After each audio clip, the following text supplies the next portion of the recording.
How repentant Boko Haram fighters are now rejoining terrorist group over failed promises of Buhari government. Welcome to the news, and please subscribe to our channel. A former Boko Haram insurgent, Mohammed, disclosed the stress and that education, shelter, and employment are main benefit the government offered them to resist the deadly group. My people, una say wahala be like waiting again?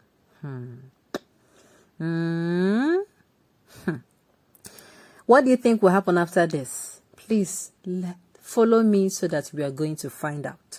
Now the news in detail. Some of the Boko Haram terrorists that surrendered their arms may rejoin the terrorist group if the Nigerian government continues to fail in its promises, Irish Times report.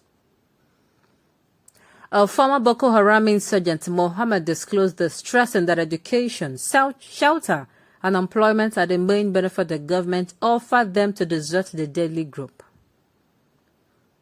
Mohammed narrated how his child found a leaflet on the ground because he, Mohammed, is illiterate, who could not read it. He pocketed a piece of paper, only showing it to a friend in the dead of the night.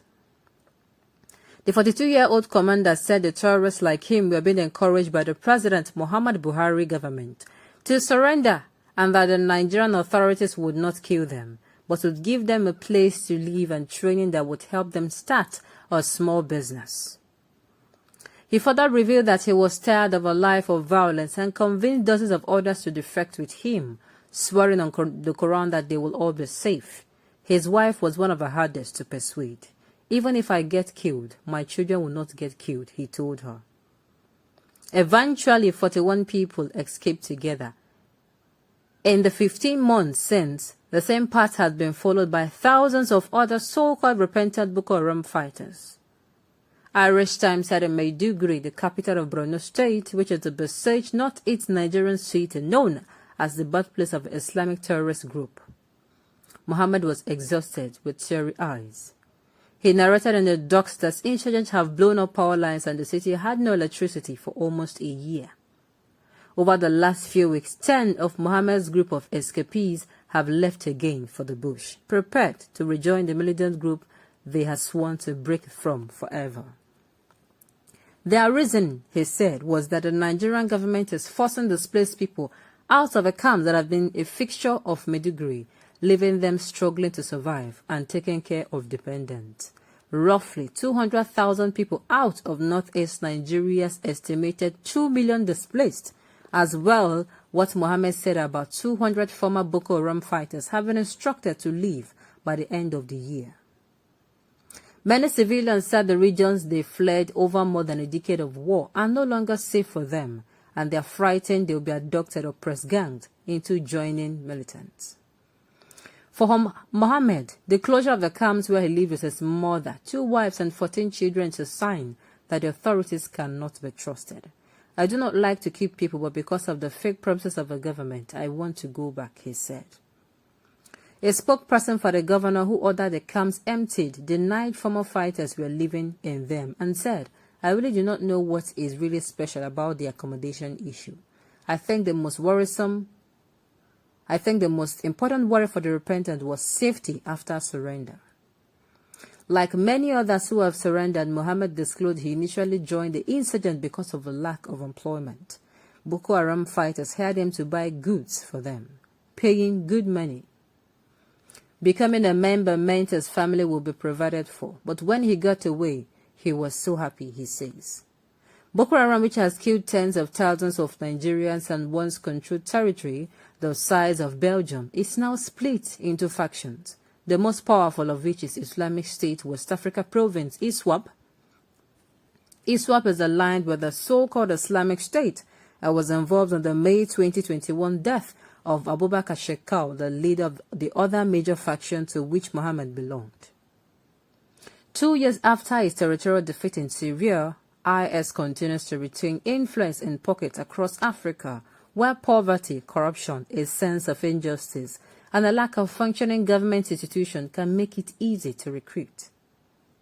Last year, Global Terrorism Index found that 7 of the 10 countries with the largest increase in terrorism globally were in sub-Saharan Africa, why IS-affiliated groups are becoming especially prominent. This week, Uganda launched airstrike and sent troops into neighboring Democratic Republic of Congo to hunt down the Allied Democratic Forces, ADF, a group that the U.S., among others, say is IS-affiliated. Uganda military response came after 4 people were killed and 33 injured in twin suicide bombings in the capital city, Kampala, on November 16th, which police said was carried out by a domestic group linked to the ADF. Islamic State claimed responsibility. Another bomb killed one woman at a roadside restaurant on October 23rd, while several people were injured on October 25th by a suicide bombing on a bus. Local tellers say the ADF has killed roughly 6,000 Congolese civilians over the past 8 years. The ADF forces include child soldiers. Last month, the United Nations Children's Fund UNICEF said 21,000 children have been recruited and used by armed forces in Western Central Africa since 2016, making it the region according the highest numbers in the world. As IS collapsed everywhere, weapons and other forms of support flowed into Africa. Former Boko Haram fighters described regular communication between IS leaders in the Middle East and those in Nigeria, and recall foreigners from Libya, Iraq, and Pakistan visiting their camps.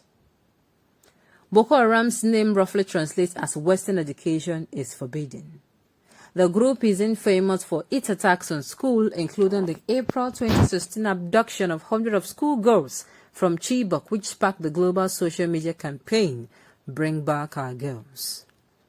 Since the defection, which involved participation in a government-led de-radicalization program, Mohammed said his children are finally getting education, the main reason he is hesitant to rejoin the insurgency. It is one of the factors that will help me from going back because my children are going to school and they like it.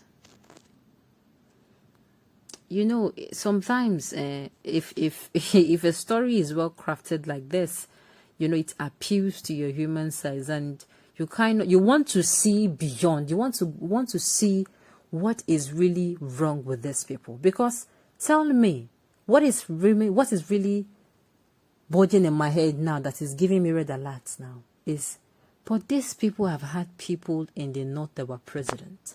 This happens when there is bad governance. Bad governance, you see, bad governance and promising and fail has kept these countries on its knees for years. And if care is not taken, you see the thing that is supposed to help this country to grow. You see whatever that somebody has said, oh, this thing can be used for good, because they are negligent and they are so lackadaisical about it, it is going to be the end of this country. But we pray it does not happen. On this note, we have come to the end of the news. We say thank you for tuning in to listen. Until I come your way next time, enjoy the rest of your day.